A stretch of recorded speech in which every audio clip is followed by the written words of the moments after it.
2007, I was part of a quartet led by a saxophonist named Devin Phillips from New Orleans, who I met in Portland after the hurricane. And we were selected to go to West Africa and tour as part of a program that the State Department runs along with Jazz at Lincoln Center called the Rhythm Road, where they send 10 American music bands abroad as cultural ambassadors. And so we traveled to 5 West African countries on this tour for a month, and among them was Senegal, and we were playing there in Dakar at a club called Just For You, and the embassy had organized for some local musicians to come and sit in with us. And this guy named Elhaj Sissoko came with his Kora, and I had heard of the instrument before a little bit, but not really studied it in great depth or anything. And he wanted to play with us, and he taught us this traditional song called Kaira, which we actually still play in the group.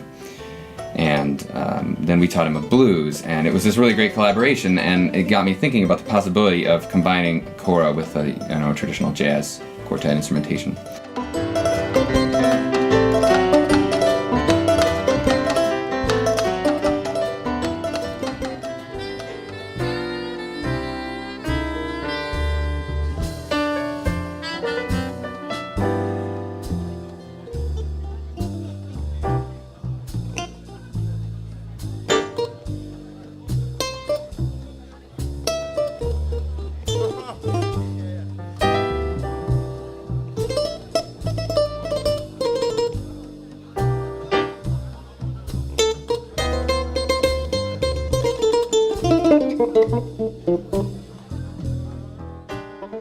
And so after that experience, when I got back here to the Northwest, I was the drummer from our band, Mark, got married, and there was this guy playing Kora at his wedding, and I was thinking, wow, this is really timely, because I've just been thinking a lot about this music. I've been recently exposed to this instrument, and I was trying to think of some way to integrate it into my musical life, and so I started talking to this guy Chet, who's a great guy and a good Kora player and a really intriguing person to have long conversations with. So we got into this long conversation. He started talking about his teacher, this guy Kane, and I was like, okay, this is really interesting. Like, here's an opportunity born out of random sort of chance at this wedding, and then of course I just got together with Kane soon thereafter, and we kind of started working together on the idea of combining jazz and mandinka music.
So that's kind of how the band got started, and since then we've taken several different avenues of exploration. I've been writing some original music for the band over the years that kind of harkens to more or less my jazz background, but with some melodic and rhythmic ideas from West African mandinka music.